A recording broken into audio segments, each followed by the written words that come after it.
네, 2025년 제23회 사회복지사 1급 국가고시를 준비하는 수험생 여러분 반갑습니다. 이번 강의는 사회복지행정론의 제 마지막 장인 11장 사회복지 조직의 환경관리입니다.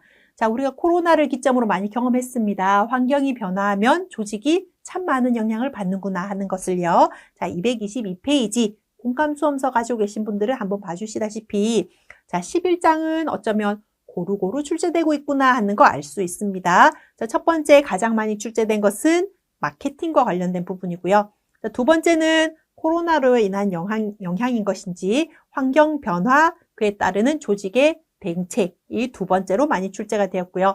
세 번째는 동률입니다. 마케팅의 믹스, 4가지의 P, 5가지 P, 그리고 사회복지 시설평가, 3년 주기로 이루어지는 평가 제도가 그 다음 순이고요. 그 다음에 이제 성과평가와 성과 측정의 차이점, 그리고 환경의 일반 환경과 과업 환경 구분할 수 있는가 하는 문제가 고루고루 출제가 되고 있습니다. 자, 7년간에 출제된 분포를 보시다시피 코로나 이후에 확연히 5문제까지 뛰었다가 또 조금 잠잠해져서 2023년도에는 2문제까지 줄기도 하고요. 그때 출제자에 따라서 출제되는 횟수는 차이가 있겠으나 여러분이 변화하는 환경에 어떤 조직의 어떤 종사자로 근무하실지 미리 대응하고 준비한다는 측면에서 11장을 공부를 해두시면 좋을 것 같습니다. 자, 첫 번째 내용은 마케팅과 관련된 부분입니다. 224페이지에 보시면 사회복지 조직의 서비스는 영리 조직의 제품과 다르다. 어떤 점에서 다른가 그 특성, 때로는 시험 문제에 서비스의 특성으로 나오기도 하고요. 사회복지 조직, 사회복지 서비스 마케팅의 특성 이렇게 나오기도 합니다. 공통적인 내용입니다. 우리는 눈에 보이지 않는 서비스를 제공합니다. 각 사람마다 개별화된 욕구 채워줘야 되기 때문에 획일적이고 표준화된 제품 제공하기는 어렵습니다. 다양한 서비스를 해야 됩니다. 세 번째, 영리 조직이 공장에서 물건을 다 찍어내고 고객에게 배송하는 것과 달리 우리는 욕구 조사를 해서 서비스나 프로그램을 만들어가는 과정에도 주민들의 목소리를 담고 또 중간중간에 그 서비스를 수정해 나가는 것처럼 생산과 소비가 분리되지 않고 동시 발생한다. 따라서 남은 서비스를 다른 사람한테 주는 이런 게 불가능하죠.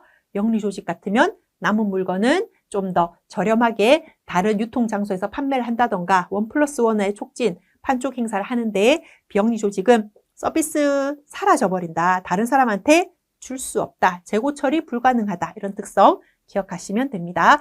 자, 그러니 영리 조직에서 가르치고 배우는 마케팅의 내용이 비영리 조직엔 잘 적용이 안 된다라는 거죠. 영리 조직은 주주 가치의 극대화라고 하는 타겟의 대상이 명확하지만 비영리 조직은 모두가 타겟이죠. 보조금을 주는 공무원의 눈치를 봐야 되고요.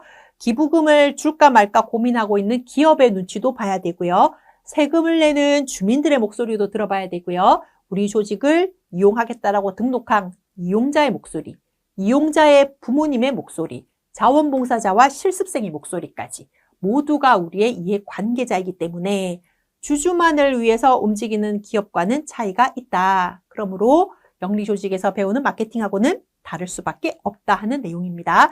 자, 이런 이제 비영리 조직의 마케팅이 점점 중요해지고 있는데 첫 번째 이유는 서비스에 있어서 공급자보다는 수요자가 더 중요하다는 거죠. 바우처 시대가 왔으니까요. 사회 서비스는 공급자에서 수요자, 소비자로 그 권리가 이양됐습니다. 그러니까 주도적인 권리가 자기 결정권인데 그 자기 결정권은 서비스를 이용한 사람의 목소리가 반영될 수밖에 없는 것이죠. 자, 뿐만 아니라 두 번째, 서비스를 제공하는 조직도 점점 많아지고 있습니다. 예전 같으면 사회복지법인 안에 사회복지 조직만 복지 서비스를 제공했지만 지금은 정부도 읍면동 복지허브화의 형태로 읍면동 지역사회보장협의체에서 주민자치회에서 스스로 프로그램을 만들어서 제공하기도 하고 백화점 문화센터, 대학부설 평생교육원 등 아니면 영리조직이 직접 사회공헌, 기업사회공헌, ESG 경영으로 직접 제공하기도 합니다. 그럼 우리는 그들과 경쟁해서 고객들에게 선택이 돼야 되겠지요. 뿐만 아니라 예전에는 주는 것에 감사하던 고객들도 이제는 자신의 목소리를 내기 시작합니다. 동그라미 3번, 당사자주의, 소비자 주권주의가 더 강조되고 있기 때문에 과거처럼 전문가주의, 전문가가 개발하고 클라이언트는 이용하고 그런 시대는 지났습니다. 마지막 네 번째, 사회보장기본법이 제정되면서 사회서비스가 확대되고 2024년에는 드디어 이제 사회서비스에 대해서 표준화 분류 체계를 도입하려는 그런 노력까지도 이제 하고 있습니다. 이처럼 앞으로도 마케팅은 더 중요해질 것이다. 사회복지 조직 간에도 빈익빈 부익부. 그래서 전국의 모든 학생들이 실습하러 가고 싶어하는 기관도 있는 반면에 아무도 실습을 신청하지 않아서 실습이 취소되는 경우들도 있고요. 전국의 많은 학생들이 봉사활동을 가고 싶어서 그곳에 문의를 하는 그런 곳도 있는 반면에 봉사자를 모집하지 못해서 늘 어려움을 겪는 곳들도 있습니다. 앞으로 마케팅은 더 중요해질 것 같다라는 이야기인 것이죠. 226페이지 시험에 가장 많이 나오는 네 가지의 믹스를 이야기하고 있습니다. 커피 믹스도 보면 프림, 설탕, 커피가 몇 대 몇의 비율인가 다 다르잖아요. 비영리 조직인 사회복지 조직도 이 마케팅을 어떻게 믹스할 것인가는 스스로 결정을 합니다. 예를 들면 우리는 상품에 집중하겠어. 즉 비영리 조직에서 상품이라고 하는 것은 서비스 프로그램이 될 겁니다. 그래서 우리는 혁신적인 서비스와 프로그램 개발 전략 초점을 둘 수 있습니다. 두 번째, 우리는 가격 전략으로 승부하겠어. 다른 기관은 이용료를 내라고 하는데 우리는 무료로 하겠어. 혹은 다른 기관은 무료로 서비스를 제공하는데 우리는 높은 가격을 매겨버리겠어. 그러면 구매력이 있는 중산층 이상의 사람들도 우리 기관을 이용하러 오겠지. 이런 전략도 가능하고요. 세 번째, 유통 전략. 서비스가 제공되는 장소를 어디로 할 것이냐. 그동안은 이용자인 클라이언트 보고 우리 기관으로 찾아오라고 했지만 이제는 우리가 그들 곁으로 간다. 3명만 모이면 프로그램이 열려요. 그래서 그 지역의 경로당에서도 혹은 마을 정자나무 안에서도 아이들 놀이터에서도 아니면 공원 벤치에서도 담당자가 찾아가서 프로그램을 진행할 수 있어요. 이런 전략도 가능. 마지막 네 번째 촉진 전략은 우리는 아직 우리 기관을 이용하고 있지 않은 잠재적인 이용자에게 이런 식으로 서비스를 제공할 겁니다. 아웃리치 할 겁니다. 남들은 찾아오는 클라이언트에게만 서비스를 주나요? 우리는 아웃리치 하겠습니다. 이런 식의 우리만의 촉진 전략을 만들어내는 방법들도 있습니다. 네 가지 조합을 어떻게 할 것인가는 기관마다 다 다릅니다만은 네 가지 P는 공통점입니다. 자, 여기에 만약에 한 가지 P가 더해진다면 5가지 P가 될 텐데요. 그게 바로 Person, People입니다. 만약에 마케팅 믹스에 5가지 P를 이야기해라 라고 하면 사람까지 추가하면 되고 4가지 P만 이야기하라 라고 하면 사람을 뺀 나머지 우리의 상품 전략은 이렇습니다. 우리의 가격은 이렇습니다. 우리의 유통장소는 이렇습니다. 우리는 이런 식으로 촉진할 겁니다. 를 답으로 찾아주시면 되겠습니다. 자, 227페이지에 보시면 회색 박스에 사회복지관의 어떤 현실 적어놨는데요. 밑에 있는 두 문장이 시험에 실제로 출제된 적도 있기 때문에 자, 여기도 공감 수험서 있으신 분들은 별표 해서 회색 박스 마지막에 있는 두 줄 기억을 해두세요. 자, 마케팅도 나름의 전략으로 분석을 해서 접근을 해야 됩니다. 자, 마치 여러분 이제 1급 시험 준비를 하는데요. 처음부터 8과목 계획서대로 이렇게 하는 분들도 계시지만 아이고, 시간 이 정도밖에 안 남았어? 선택과 집중해야겠다. 나 학교 다닐 때 자신 있었던 거 행정론 자신 있었지? 그럼 행정론부터 공부하자. 행정론하고 지사복은 연결되지? 그럼 2교시는 지사복에 집중한다. 지사복 공부하다 보니까 조사론하고 겹치는 게 많네? 그럼 1교시 조사론, 2교시 지사복, 3교시 행정론을 역점으로 공부를 하겠다. 그리고 그 문제는 기출문제 많이 풀어서 여러분의 것으로 만들잖아요. 그죠? 그런 식으로 선택과 집중해서 공부해야지. 맨날 책 펴면 프로이드만 주구장창 공부를 하고 3교시까지는 문제도 못 풀어보고 시험 보러 갔어요. 이런 일이 벌어진단 말이에요. 자, 마케팅도 마찬가지입니다. 일단 분석을 합니다. 역점을 두는 곳, 선택과 집중을 해야 될 곳을 찾아야죠. 제일 좋은 분석 방법은 SWOT 분석이죠. 강점, 약점, 위기, 기회. 그리고 그 네 가지를 통해서 우리는 어떻게 갈 것인지, 강점을 부각할지, 약점을 보완할지, 기회를 포착할지, 위기를 타개해 나갈지, 그거를 선택하고 거기에 맞는 것만 한다. 그게 시장 세분화에서 우리의 표적 시장이 되는 거예요. 분석을 해봤더니 우리 지역에는 고액, 그런 그 부동산 가격이 높은 아파트 단지도 많이 있고 또 상권도 활성화되어 있고 그럼 우리는 고액 기부자를 좀 찾는 게 좋겠다. 우리 지역은 영세 상인들이 많이 있고 그리고 대기업보다는 작은 시장들이 형성돼 있다. 우리는 고액 기부자보다는 풀뿌리 나눔을 할 수 있는 그런 재능 기부자를 찾아야겠다. 그런 식으로 그 지역의 특성에 맞춰서 환경 분석에 따른 시장 세분화. 그중에 우리는 이거 한다. 결정을 해야 됩니다. 자, 228페이지 보시면 포지셔닝이라고 있잖아요. 그죠? 포지션. 마음속의 자리를 딱 잡는 것을 이야기를 합니다. 예를 들면 저금통 설치하러 갔단 말이에요. 그럼 사장님이 죄송하지만 이거 좀 안 했으면 좋겠어요. 괜히 이것 때문에 우리 고객님들한테 부담 주기는 싫어요. 언젠가 저희가 매출이 많이 오르면 그때 꼭 기부할 테니까 기억을 해두세요. 네, 알겠습니다, 사장님. 지금 당장 기부하라는 소리는 아닙니다. 또 사장님도 지내시다가 저희 기관하고 같이 뭐 협업할 거 있으면 연락 주세요. 당연하죠. 꼭 연락 드릴게요. 그래서 그 사람 마음속에 우리 기관에 딱 각인이 되어 있는 거, 그것만으로도 의미가 있습니다. 지금은 아니지만 언젠가 그 사장님이 기부를 해야 되거나 혹은 나눔을 실천할 때 제일 먼저 우리 기관을 떠올릴 거 아닙니까? 그죠? 그렇게 마음속에 자리 잡는 걸 포지셔닝이라고 합니다. 그래, 마음속에 자리 잡혔으면 이제는 실행하고 평가를 하면 되는 것이죠. 자, 그랬을 때 시장을 어떻게 세분화할 것인가에 대한 힌트, 바로 229페이지 나와 있는 마케팅의 시장 세분화입니다. 첫 번째 세분화하는 건 박리담회로 세분화를 하는 거예요. 여러분 공동구매 같은 거 있잖아요. 그죠? 아주 싸게 대량으로 이런 거죠.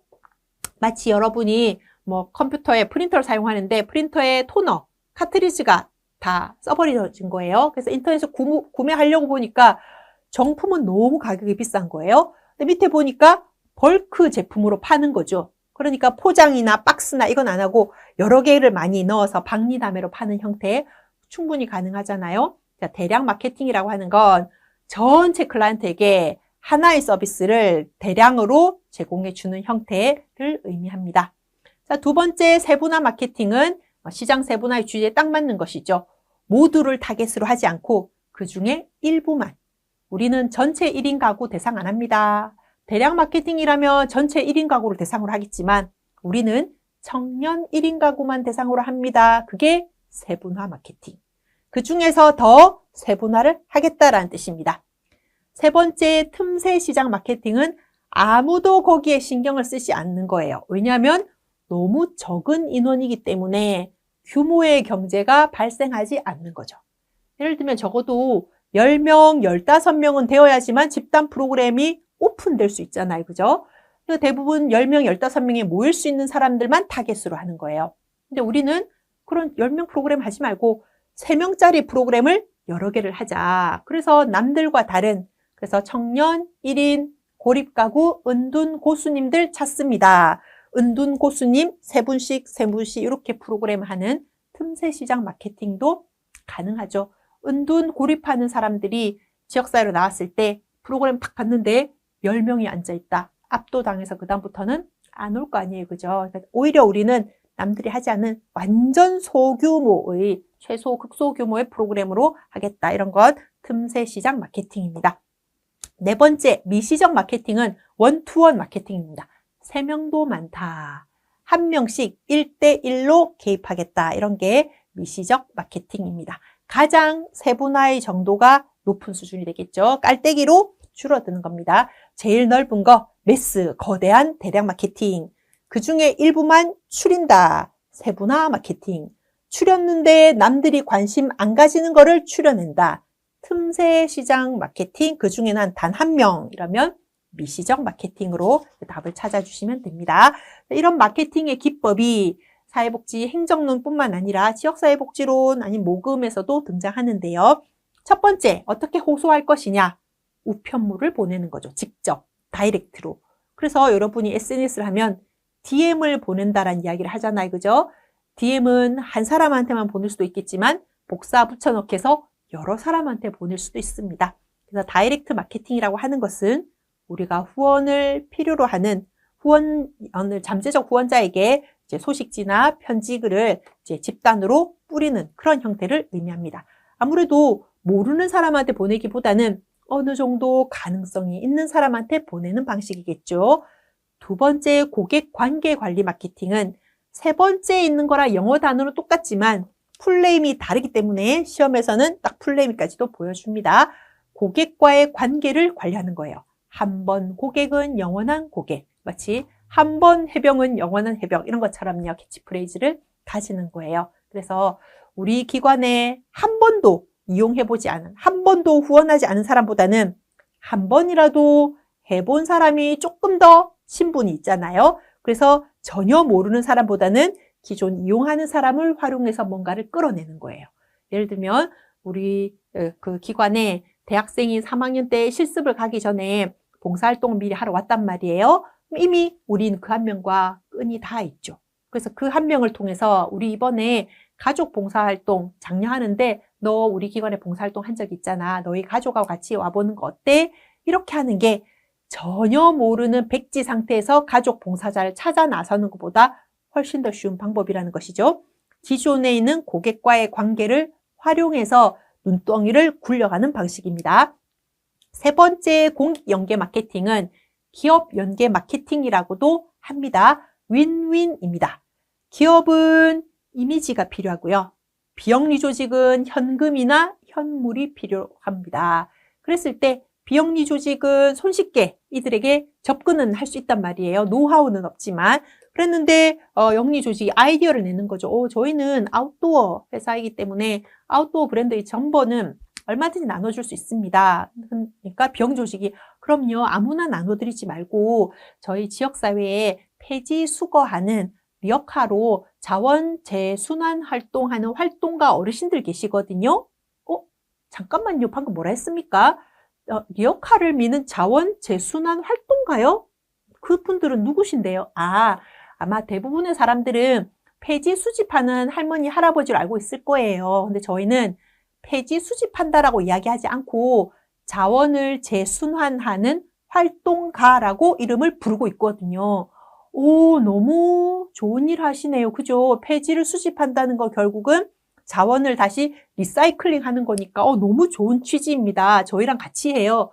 그래서 저희가 제안을 드리는 겁니다. 저희 어르신들이 겨울철 되면 너무 추우시거든요. 그 겨울에 새벽에 손수레를 끌면서 폐지를 수거하시니까요. 그래서 B사가 아웃도어 브랜드 회사이니까 그 아웃도어 브랜드에 자원 재순환 이렇게 해서 이렇게 마크를 달고 우리 어르신들 하나씩 나눠드리면 어떨까 싶습니다. 너무 좋습니다. 너무너무. 그리고 저희 회사 브랜드 로고 딱 찍어서 하면 저희 기업에서도 좋은 회사라는 착한 기업이라는 이미지가 생기죠. 왔다 좋다. 이런 게 공익 연계 마케팅입니다. 서로 윈윈이죠. 어르신들은 점퍼럴, 아웃도어 브랜드 외투를 얻어서 좋고, 또 기업은 이미지 홍보 제고해서 좋고, 비영리 조직은 이를 통해서 성과를 내어서 사업을 확산할 수 있으니까 좋고요. 그래서 각자의 성과도 내지만 시너지 효과도 내는 방식, 기업 연계, 공익 연계 마케팅입니다. 231페이지 데이터베이스 마케팅은 데이터를 활용하는 방법입니다. 예를 들면 여러분도 인터넷에서 뭔가 우연하게 이렇게 화면 하나 슬쩍 봤다 화면, 그 다음에 다른 사이트에 들어가도 이전에 봤던 화면이 계속 뜨잖아요. 그죠? 여러분들 계속 구매하라고. 그죠? 그러니까 여러분들이 뭔가 접속했다라면 그 쿠키가 다 저장이 되어 있다가 계속 알고리즘으로 여러분한테 추천하는 방식이거든요. 마찬가지입니다. 데이터베이스 마케팅은 기관이 클라이언트 정보나 자원봉사자나 실습생 후원자의 정보를 가지고 있다가 그 데이터를 분석을 해서 추천을 해주는 방식이 되는 겁니다. 예를 들면 우리 기관에 김장 나눔, 연탄 나눔 이런 봉사활동에 주로 참여한 사람이 있다고 해봐요. 이 사람은 혼자 오는 봉사활동보다는 집단 단체로 하는 봉사활동을 선호하는 사람이구나. 이번에 우리 집단 봉사활동이 있으니 이 사람한테 한번 제안을 해볼까? 이렇게 접근하는 거고요. 문영주라는 사람은 플로깅에 주로 참여를 했네? 집단으로 하는 것보다는 혼자 하고 인증샷 SNS에 올리는 이런 봉사활동을 선호하는구나. 이번에 우리 이런 활동하는데 한번 같이 해보자 하면 이분은 반응을 보이겠네. 그런 식으로 데이터를 분석을 해서 이를 마케팅에 활용하는 방식을 이야기하는 겁니다. 다섯 번째 인터넷 마케팅은 인터넷을 활용하는 거예요. 그래서 우리가 뉴스레터 구독하면 메일이 정기적으로 오잖아요. 그죠? 그렇게 정보도 주고, 그럼 그 정보를 보고 또 기부나 후원으로 봉사로 이어지는 분들도 계시고, 어떤 웹사이트에 들어갔더니 밑에 작은 배너 창이 떠서 클릭을 해서 유도하기도 하고, 이런 게 인터넷 마케팅입니다. 자, 여섯 번째 사회 마케팅은 그야말로 사회적인 소셜한 측면을 강조하는 마케팅입니다. 사람들은 누구나 인식은 있지만 행동으로 이어지지 않는 경우가 너무 많이 있습니다. 예를 들면 플라스틱 사용 좀 줄여야 돼. 너무 많이 쓰고 있어. 나 오늘 음료수 플라스틱 몇 개 썼지? 생수 500리터 몇 개 먹었지? 그거 다 플라스틱이잖아. 나도 다른 사람들처럼 이렇게 그릇을 좀 가져가가지고 할까? 이런 생각 한단 말이에요. 그래서 용기 내 챌린지가 시작이 된 거예요. 자, 이거는 용기 내 화이팅 이게 아니고요. 용기를 내라. 이 뜻이야, 용기. 그릇을 내밀어라. 예를 들면 떡볶이를 먹겠다. 그러면 떡볶이, 단무지, 플라스틱, 숟가락, 젓가락 엄청 많이 오잖아요. 그죠? 근데 내가 그릇을, 냄비를 들고 방문을 해서 여기에 담아주세요 하는 건 사실은 큰 용기가 필요하죠. 심리적으로. 하지만 또 그 용기란 뜻은 용기, 뭔가 담을 수 있는 그릇이라는 뜻도 있으니까요. 그래서 용기 내 챌린지라고 해서 플라스틱 사용을 조금 자제하자라는 움직이었습니다. 이거 모르는 사람 없죠? 인식은 있지만 행동으로 안 하니까 챌린지가 된 거잖아요. 플라스틱은 많이 쓰면 쓸수록 좋습니다. 생각하는 사람은 아무도 없죠. 담배 피우세요. 더 많이 피우세요. 하는 사람 없습니다. 건강을 위해서 담배를 줄이세요. 끊으세요. 플라스틱 사용을 자제하세요. 우리 인식은 하고 있지만 행동으로 이어지지 않는 것을 소셜 마케팅으로 이렇게 변화해 나가는 겁니다. 일곱 번째 ARS 마케팅은 전화 돌리는 겁니다. 예를 들어 TV 방송 프로그램 중에 예전에는 동행이라는 프로그램이 있었고 지금은 MBN의 소나기라는 프로그램이 있습니다. 거기에 복합적인 욕구를 가진 우리의 이웃들, 사례 관리를 받으시는 분들이 거기에 출연을 하고 계세요. 그러면 예전에는 ARS 전화를 돌렸는데요. 지금은 문자 한 통입니다. 그래서 1588 이렇게 전화번호 딱딱 문자로 찍으면 한 건당 2,000원이 그분을 위해서 적립이 되는 방식. 이게 ARS 모금입니다. 이렇게 전화하는 방식도 있고 아니면 크라우드 펀딩 방식도 있습니다. 예를 들면 쓰러져가는 우리 농촌을 살리고자 청년들이 모였습니다. 이 판로를 찾지 못하고 있습니다. 그래서 펀딩을 해주시면 이 청년들이 갓 수확한 농작물을 댁으로 보내드립니다. 이런 것도 있고요. 예를 들면 이거는 유기동물 구조에 쓰여집니다. 그래서 유기동물 집에 실제로 강아지나 고양이를 키우고 있는 분들은 이렇게 번호 인식표 요거 저희가 제작해 드립니다. 대신에 그 수익금은 유기동물 구조에 쓰여집니다. 이런 식으로 크라우드 펀딩 많이 하죠. 공정무역을 위해서나 이런 노력들도 많이 합니다. 그래서 요거는 포털 사이트하고 같이 이렇게 연계해서 움직이다 보면 짧은 시간 안에 많은 금액이 이렇게 모여지기도 하거든요. 예를 들면 그 소방관들이 화재 현장에서 화재를 진압하다가 각종 이렇게 화상을 경험하기도 하고 혹은 그로 인해서 목숨을 잃게 되는 경우도 있고 트라우마 때문에 다시 직장에 복귀하는데 어려움이 있는 이런 분들도 계십니다. 그분들을 우리가 돕기 위해서 방제복이라고 하죠. 그러니까 소방 화재 진압 때 이제 입었던 그 옷을 다시 재단을 해서 가방이나 파우치나 지갑을 만들어서 판매하고 그 판매한 수익금으로 다시 이 소방관들에게 이제 그 상처, 흉터를 이제 소독하고 치료하고 화상 재건 수술하는데 이제 쓰는 이런 크라우드 펀딩도 있습니다. 그래서 여러분이 관심 가지고 인터넷에 보면 다양한 크라우드 펀딩이 있는데요. 다 이거 소셜, 사람들의 마음을 움직여서 하는 모금 방식이라고 보시면 되겠습니다. 여덟 번째 캠페인 모금은요. 인식 변화 자체에 관심을 가지게 하는 겁니다. 사회 마케팅, 소셜 마케팅은 우리의 행동을 바꾸자. 예를 들면 정지선 지키기 운동, 음주운전, 차별, 혹은 이런 거 철폐 운동 이런 거는 우리 이미 인식은 가지고 있지만 행동이 안 돼서 나타나는 거. 캠페인은 관심조차 없었던 거 이런 겁니다. 예를 들면 영케어러 우리 그동안 관심 없었잖아요. 그냥 효자다, 효녀다 가려져 있었지만 알고 봤더니 그들은 더 이상 효자, 효녀로 불리기를 원치 않았다. 가족 돌봄으로 인하여 직장과 학교도 중간에 그만둘 수밖에 없었던 이런 거는 인식 전환에 대해서 이제 우리가 한번 경각심을 가지게 되는 겁니다.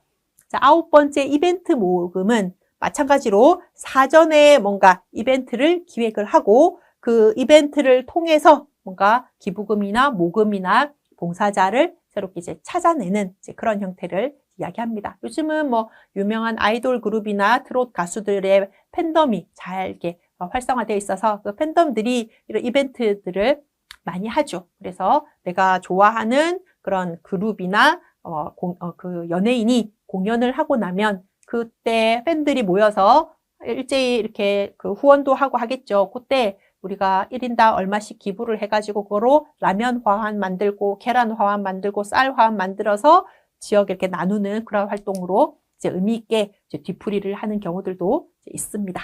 자, 마케팅이라고 하는 거 이제 앞으로 우리가 기부자, 후원자, 자원봉사자 모집할 때 의미 있는 내용이기 때문에 잘 기억을 해두시면 좋습니다. 자, 233페이지에는 이제는 성과입니다.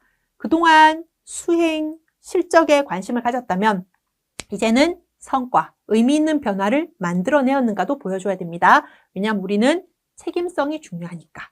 중앙정부로부터 그 역할을 위임받았으니까. 국민들이 세금을 내면서 우리한테 맡겼으니까입니다. 이런 책임성이 앞으로는 더 중요해질 텐데요.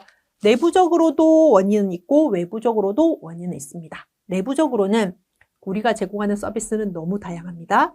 또 우리가 활용하는 실천 기술도 너무 복잡합니다. 그렇지만 우리가 세워야 되는 목표는 명확한 게 없습니다. 그러니 대충 해서는 안 된다라는 뜻입니다. 외적으로도 사회복지 서비스를 제공하는 주체가 다양해지고 있습니다. 우리만 하는 게 아니에요. 영리조직도 나서고 있고 비영리 민간단체도 나서고 있습니다. 그렇다면 그들보다 우리가 더 낫다라는 걸 보여줘야 될 것입니다. 이제는 정부가 직접 운영하는 것들도 민간 위탁으로 바꾸고 있습니다. 민영화되고 있습니다. 뿐만 아니라 각종 법이나 제도나 규정들은 더 강화되고 있습니다. 그러니 우리가 그런 법이 있는지 몰라서 못 지켰다. 그런 규정이 있는 거를 나는 몰랐다.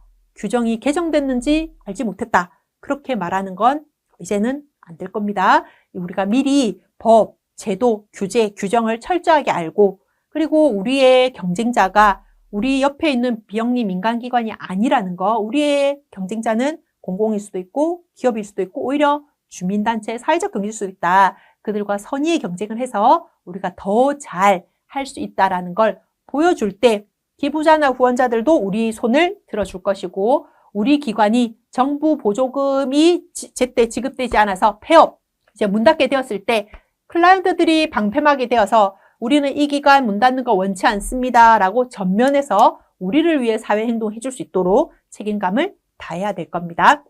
그래서 과거에는 내적 요인, 외적 요인 이렇게 구분해서 시험에 출제된 적도 있었는데 그렇게까지 공부할 필요는 없고요. 왜 우리가 책임성을 다해야 되는가 하는 정도만 합쳐서 공부를 이제 해두시면 좋을 것 같습니다. 대표적인 그 책임성 이행의 방법이 바로 시설평가입니다. 자, 인증제하고 평가제도가 조금 차이가 나는 것은 평가제도는 의무적으로 강제적으로 받아야 되는 겁니다. 하지만 인증제는 원하는 사람만 받는 겁니다. 이것은 마치 여러분이 학교에서 시험을 보고 학점이 산출되어야 졸업을 하잖아요. 그죠? 나는 탁월하게 잘하는 거예요. 그래서 교수님 저 진짜 잘하니까 좀 봐주세요. 너 참 잘한다. 너는 참 잘했어요. 도장 찍어줄게. 이렇게 인증 마크를 주는 게 인증제도입니다. 그래서 시설평가제는 주로 상대평가인데 인증제도는 절대평가인 경우가 많이 있습니다. 자, 시설평가는 왜 하게 되었느냐. 어느 날 신고제이던 것이 이제 허가제이던 것이 이제 신고제로 이렇게 왔다 갔다 한단 말이에요. 진입장벽을 낮춰야 되겠다. 누구나 할 수 있도록 해야겠다 하면 신고제가 되는 거고요. 아무나 하니까 이런 일이 벌어졌다. 이제는 아무나 못하게 해야겠다 할 때는 허가제가 되는 겁니다. 마치 여러분이 예전에는 축제 기간에 주막 같은 거 만들어가지고 파전해가지고 이제 술도 팔고 했잖아요. 그죠? 근데 사실 이거 주세법 위반하는 거죠. 우리나라는 술을 제조, 판매하는 건 허가를 받은 사람만 할 수 있습니다. 근데 대학생들이 허가도 없이 술을 판매를 했으니까 그게 법률을 위반한 것이죠. 그래서 교육부 권고에 따라서 이제 많은 대학들이 이제 주막에 술을 판매하는 걸 못하게 하고 있습니다. 자, 그것처럼 이제 사회복지시설 평가들도 우리가 하고 있는 게 맞나 틀렸는가 잘 모르니까 이제 법에서 이제 3년마다 시설평가를 받으세요. 그리고 시설평가를 받는 기관들만 우리가 보조금을 줄 겁니다. 이렇게 이제 된 거예요. 3년마다 1회 이상이기 때문에 한 번을 받을 수도 있고 2번, 3번, 4번을 받을 수도 있겠죠. 복지부 시설평가, 그 다음에 시도 지도 감독, 시군구 지도 감독, 법인 자체 검사, 그 다음에 우리 기관장 주도하에 감사, 그 다음에 협회, 협의회 이런 식으로 여러 시설평가를 받고 있습니다. 우리의 질을 우리가 관리해 나가자는 자정적인 노력이었겠네요. 자, 235페이지에 보면 시설평가를 할 때 양보다 질을 향상하는 데 초점을 둔다는 원칙. 두 번째, 절차는 투명해야 된다. 왜 우리가 F등급입니까? 할 때 근거가 있어야 된다. 세 번째, 그 평가에는 사실은 기관장님들도 참여를 합니다. 예를 들면 우리 기관만 계속 평가를 수동적으로 받기만 하면 왜 우리는 맨날 F등급인지 알 수가 없죠. 그러니까 기관장님들도 다른 기관에 평가 나갑니다. 그러다 보면 아, 이런 것도 하고 있네. 아, 우리 기관도 좀 벤치마킹 하면 좋겠다. 다른 지역에는 이런 걸 다 했는데 우리만 안 했네. 정보력도 가지게 되죠. 그래서 평가에도 시설기관들이 스스로 참여하도록 하고 있고, 네 번째, 자, 여기다 별표를 해놓으세요. 우리가 평가를 하는 건 상대평가, 줄 세우기, 그래서 꼽을 주기 위해서 하는 게 아니고요. 최고 1등 뽑아서 상 주려고 하는 것도 아닙니다. 우리가 하는 이유는 기본선, 가이드라인, 적어도 정부 지원금과 보조금을 받으면 요 정도는 해내야지 하는 기준을 만들기 위해서 그렇습니다. 안 그러면 미꾸라지 한 마리가 흙탕물을 만들어 버리잖아요. 그죠? 그러니까 전국에 400개 넘는 그런 기관들이 있다 쳤을 때 400개가 다 잘해요. 근데 딱 한 개가 잘 못해. 근데 사람들이 그 딱 한 개의 기관을 보고 저것 봐라, 우리가 내는 세금이 저렇게 허투루 쓰여진다 하면 나머지 400개의 기관들도 피해를 입잖아요. 그래서 기본적으로 요 정도는 해줘야 된다라는 거를 맞추기 위해서 하는 거지, 꼴찌를 찾아내서 꼽을 주고 1등을 찾아내서 상 주고 2등을 패배의식 가지게 하고 그런 목적은 아닙니다. 하지만 결과적으로 보면 그런 일이 벌어지고는 있습니다. 하지만 이 또한 그 결과로 나타난 부작용인 것이지 그게 목적은 아닌 거잖아요. 예를 들면 여러분이 머리가 너무 아파서 두통약을 먹었어요. 그랬더니 졸음이 쏟아져. 그럼 여러분은 졸음이 쏟아지는 거 그거를 부작용이라고 하지, 이 두통약은 먹지 마세요, 부작용 많습니다, 이렇게 하지는 않잖아요. 사람에 따라 부작용이 있을 수도 있고 없을 수도 있고. 하지만 그 부작용을 감수할 만큼의 효능이 있기 때문에 두통약을 먹는 거 아닙니까? 그죠? 그러니까 사회복지시설평가도 같은 맥락입니다. 긍정적 측면들도 물론 있죠. 그러니까 이 시설평가를 계속 하고 있죠. 근데 만약에 어느 날 긍정적 요소보다 부정적인 게 더 많아진다면 아마 그때쯤이면 우리 사회 시설평가가 없어지는 날도 오겠죠. 하지만 또 지금은 그런 이제 순한 그 순수한 면들, 또 긍정적인 면들도 있기 때문에 또 시설평가를 하고 있습니다. 자, 236페이지에 보시면 이제 이용자 중심입니다. 공급자 입장에서 평가를 하면 다 좋다, 이렇게 할 거 아닙니까? 그래서 클라이언트는 어떻게 생각하고 있는지, 그래서 그 기관을 이용하고 있는 사람들 랜덤으로 전화를 해서 혹시 A 기관 이용하고 계시죠?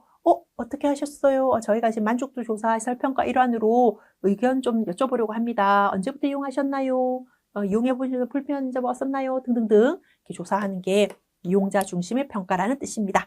여섯 번째는 지역사회 관계입니다. 그 평가를 통해서 지역사회랑 우리가 너무 괴리 떨어져 있었구나, 우리 주민들하고 관계가 너무 없었구나, 그래서 평가를 하다 보면 성찰을 하게 되는 거죠. 그래서 우리 너무 후원하라고만 했고 정작 우리 직원들은 후원을 안 하고 있었네. 반성한다.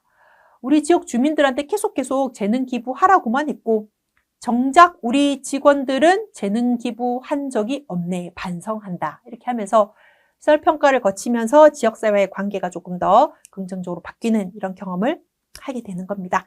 자, 236페이지 보시면 시설평가 여러 가지 영역이 있습니다. 요걸로 배점, 점수 매기는 겁니다.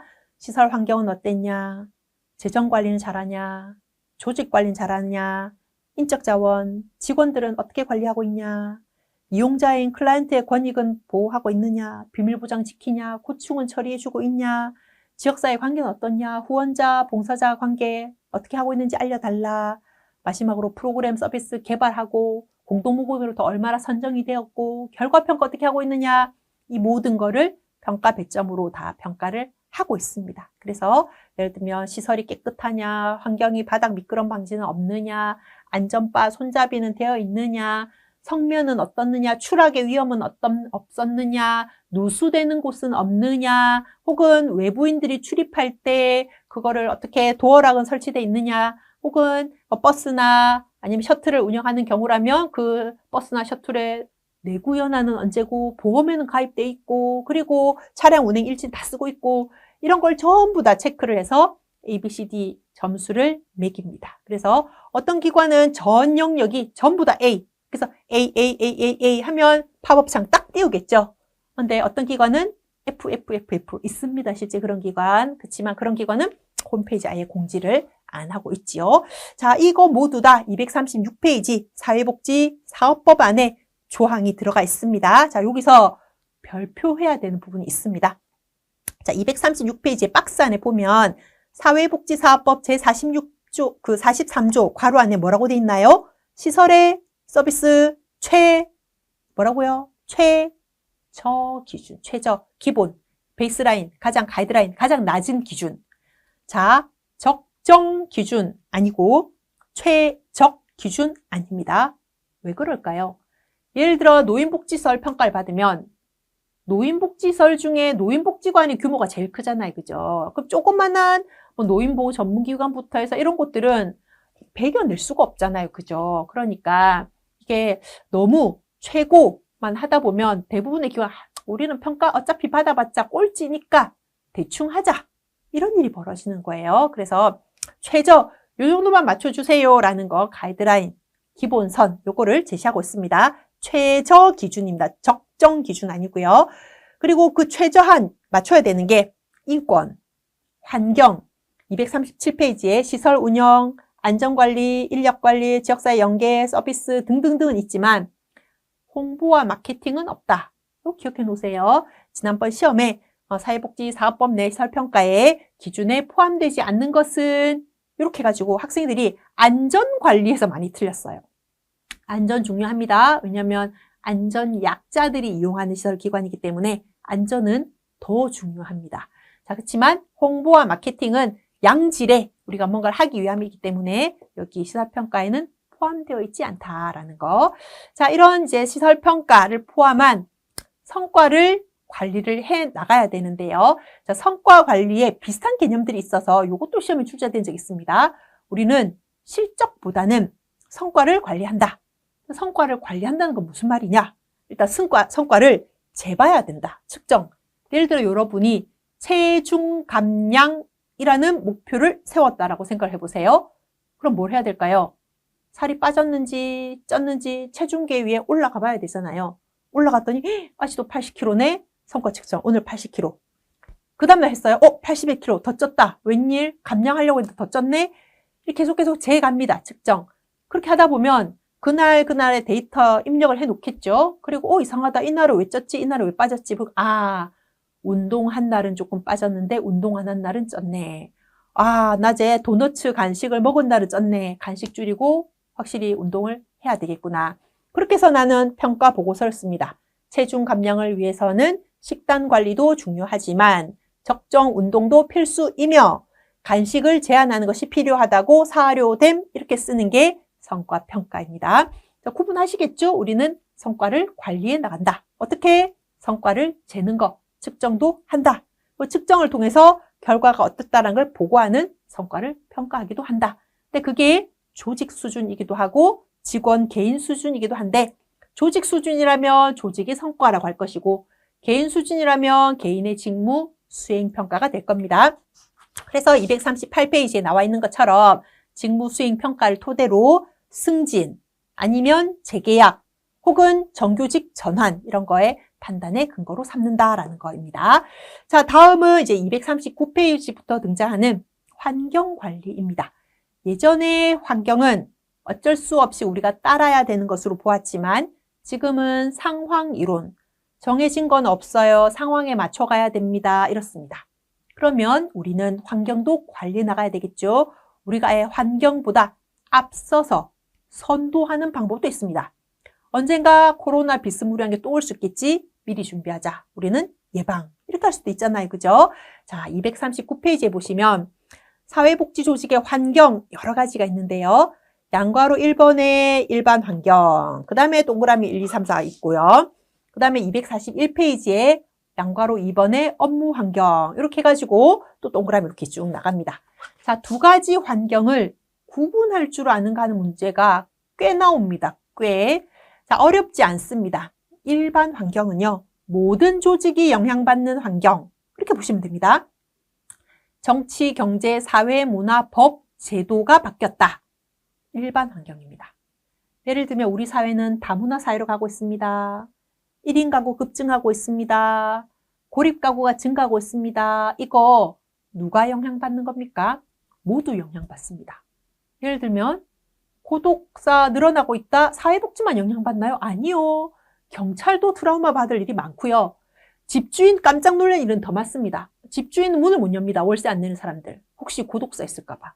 사회복지만큼이나 집주인들이 최초로 발견한 경우들이 많이 있거든요. 그럼 또 누가 그 집에 방문합니까? 일단 112 신고받고 지구대에서 출동합니다. 혼자 출동하나요? 아니요. 119 구급 같이 가야죠. 왜냐하면 사체 검안해야 되잖아요. 이게 자살인지 타살의 정황이 있는지. 타살의 정황이 있다. 그럼 국가수 옵니다. 국가수가 와서 이제 검체에 채취해가지고 부검으로 가야 되고요. 보니까 이건 자살 징후도 아니고 타살 징후도 아니고 그냥 자연사. 노화로 인해서 사망했다. 그러면 노화로 인한 사망 진단 이렇게 하게 되는 것이죠. 그러니 이런 환경 변화는 복지만 영향받는 게 아니라라는 것이죠. 예를 들면 대통령이 어느 당에서 나왔느냐? 복지만 영향받습니까? 아니죠. 교육부, 그 다음에 검찰청 다 영향받습니다. 이런 걸 우리는 일반 환경이라고 합니다. 하지만 보건복지부 장관이 의료인이냐 사회복지인이냐 이거 우리는 관심 있잖아요. 그죠? 예를 들면 우리 사회복지사협회에 규정이 뭐가 바뀌었느냐, 사회복지사업법이 뭐가 개정됐느냐, 이건 우리가 영향받죠. 헌법이 개정된 거는 모두 영향받으니까 일반 환경, 사회보장급여법, 사회복지사업법이 개정된 거는 우리만 관심 있으니까 과업 환경, 이렇게 이해하시면 됩니다. 그래서 클라이언트를 제공해주는, 의뢰해주는 사람, 혹은 우리랑 같은 서비스를 제공하는 다른 사회복지 서비스 기관, 이런 곳들은 전부 우리한테만 영향을 주니까 과업 환경이다. 다른 말로 업무 환경이다. 이렇게 이해를 하시면 됩니다. 자, 이런 환경들이 계속 변하고 있어요. 고령화가 되고 저출산 문제들이 이제 심각해지고 있다 하고, 또 여성의 사회 참여는 늘어나는데 1인 가구도 많아지고 가족 관계와는 단절된 사람이 많아요. 그럼 우리는 급변하는 환경에 따라잡기 위해서 우리도 바뀌어야 되잖아요. 하지만 안 변하는 조직들이 있더라라는 거예요. 변화에 저항하는 이유 두 가지. 자, 시험에 자주 나오니까 별표에 놓겠습니다. 두 가지 개념을 구분할 수 있어야 돼요. 자, 매몰이라고 하는 거 미리 바닥에 깔려 있는 거입니다. 이미 다 써버려서 바닥에 깔려서 다시 되돌릴 수 없는 돈입니다. 예를 들면 누군가는 공감수험서가 2024년도에 출시되는 걸 알고 타사 수험서를 안 샀단 말이에요. 그러다 드디어 이제 4월 말 공감수험서가 이제 나옵니다. 이제 5월 말 나왔습니다. 이제 6월 이제 촬영 시작했습니다. 하면서 여러분은 오예 공감 사가지고 해야지 하면 되는데, 불사 이미 나 다른 출판사 거 책 샀는데 어떻게, 이런 분들이 계시죠. 이미 내가 낙서도 있고 필기도 있기 때문에 반품도 안 돼요.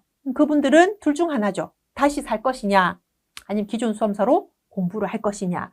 다시 또 사는 건 부담스럽네. 기존의 걸 공부하자. 근데 남들이 보기에는 너 왜 그걸로 계속 공부해? 2024년도에 개정된 게 많아서 새로 수험서 사야 될걸? 아니 근데 나 이미 샀는데 어떡해? 이런 게 매몰 비용입니다. 뭔가 새로운 변화가 와서 남들이 공감 수험서를 사고 있을 때조차 나는 사지를 못하는 거예요. 이미 타사 수험서를 사는데 돈을 썼기 때문에 회수할 수 없는 거잖아요. 그죠? 회수할 수 있다면 더 이상 매몰 비용이 아닙니다. 나 그럼 그 빨리 반품해야 되겠다. 더 이상 매몰 비용이 아닌 것이죠. 매몰 비용은 이미 투자했다. 회수가 안 된다. 그러니까 환경이 바뀌어서 공감을 사야 된다. 하지만 나는 그냥 이걸로 공부할래. 버티기 작전. 변화에 저항을 보이는 겁니다. 기회 비용은 어느 거를 할까요? 뭐 이렇게 물어봅시다. 이렇게 해서 이걸 딱 골랐어요. 아, 어떻게 그때 공감을 샀어야 됐는데 이게 손에 먼저 잡히길래 공감은 조금 출시 기다리라 해가지고 먼저 샀더니 이런 겁니다. 하나를 선택해서 나머지 하나를 포기해야 되는 비용. 이게 기회비용입니다. 두 가지 개념이 조금 다르죠? 투자해서 회수, 받아낼 수 없는 거냐? 기회, 이거를 선택하느라고 이거를 포기한 거인 거죠. 예를 들어 1월에 가족들하고 해외여행 가려고 했는데 마침 그때 1급 시험이 있는 거예요. 그럼 여러분은 선택해야죠. 둘 다 할 수는 없으니까. 그래서 나는 1급 시험을 선택했어.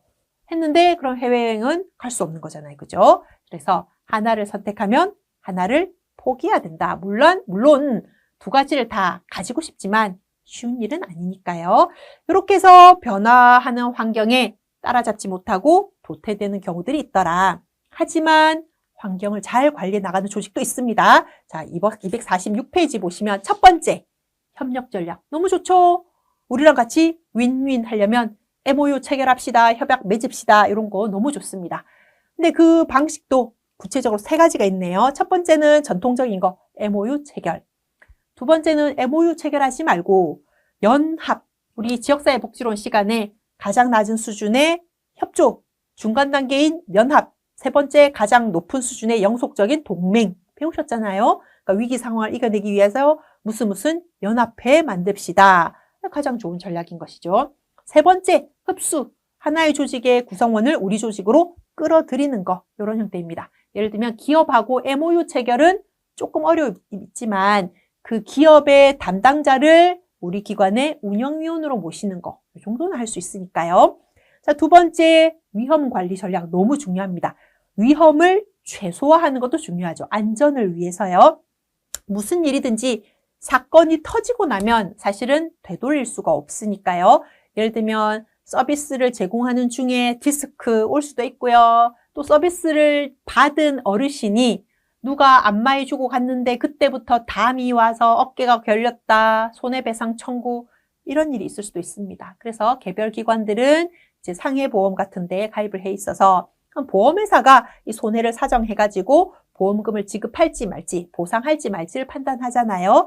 이제는 위험, 안전을 관리하는 것도 아주 중요하다. 그래서 우리가 코로나 때 경험했잖아요. 그죠? 확진자가 한 명이 나오니까 또 그 기관을 휴관해야 되고 그 과정에서 서비스가 배제되는 사람이 있으니 전부 대체식이 나가야 되고 그동안 우리는 ESG 경영한다고 플라스틱 사용 줄였는데 대체식 도시락 나가는 통에 플라스틱도 나가고 또 일회용 비닐 장갑도 많이 쓰고 환경오염을 많이 해서 또 죄책감 가지는 곳들도 있었죠. 그러니 그런 일이 발생하지 않도록 조기에 예방한다. 종사자의 안전도 중요하고 이용자의 안전도 중요하다라는 생각 필요합니다. 247페이지에 보시면 유용성이 낮은 전략이긴 하지만 전략은 있어요. 권위주의. 우리는 인적 자원, 물적 자원이 많으니까 괜찮아. 이 또한 지나가리라 하는 권위주의. 두 번째, 경쟁. 불필요한 경쟁. 예를 들면 우리는 해서는 안 되지만 협조 가능성이 높은, 성공 가능성이 높은 사람만 이용자로 받아들이고 협조가 잘 안 되고 서비스를 거부하고 그리고 은둔하고 이런 사람은 배제하는 크리밍으로 가서는 안 되겠죠. 세 번째, 다른 조직이 뭔가 하려고 할 때 못하게끔 방해하는 전략을 해서도 안 될 겁니다. 만약에 방해를 했다가는 언젠가 그게 발각되었을 시 비영리 조직이 너무하네 이런 소리를 들을 겁니다. 만약에 시험 문제에서 사회복지 조직의 환경관리를 모두 고르시오 하면 싹 다 골라야 됩니다. 권위주의, 경쟁, 방해 전부 다 답이 됩니다. 하지만 유용성이 높은 전략, 효과적인 전략을 골라라 이러면 MOU, 연합, 흡수와 같은 협력 전략이나 위험관리, 안전관리 전략을 고르셔야 되고 권위주의, 경쟁, 방해는 안 좋은 그렇게 효과적이진 않은 전략이다. 이렇게 답을 찾아주셔야 됩니다. 시험 문제 실제 그런 적이 있었어요. 시험 문제가 환경관리 전략을 다 골라라 해놓으니까 학생들은 방해 전략이나 권위주의는 좋은 게 아니니까 답안에서 빼버린 거예요. 가나다라에서. 시험 문제에서는 모두 골라라 였기 때문에 그것도 답으로 썼어야 됩니다. 자, 여기까지가 이제 사회복지 행정론이었습니다. 이제 POSD, CORB 기억하신다면 그 하나하나 챕터의 내용이구나라는 것도 잘 아실 수 있을 것이고요. 행정론의 많은 부분은 지역사회복지론하고 겹치니까, 또 조사라고 겹치니까 한번 공부해서 두루두루 써먹으시면 1급 시험에서 좋은 결과 있을 것 같습니다. 모두 1급 시험에 합격하는 그날까지 공감수험서는 여러분과 함께합니다. 궁금증 있으신 분들은 공감 네이버 카페에 질문 남겨주시면 저자들이 직접 신속하고 정확하게 답변 드리도록 하겠습니다. 자, 여러분 수고 많으셨습니다. 1급 꼭 시험 합격하세요. 안녕.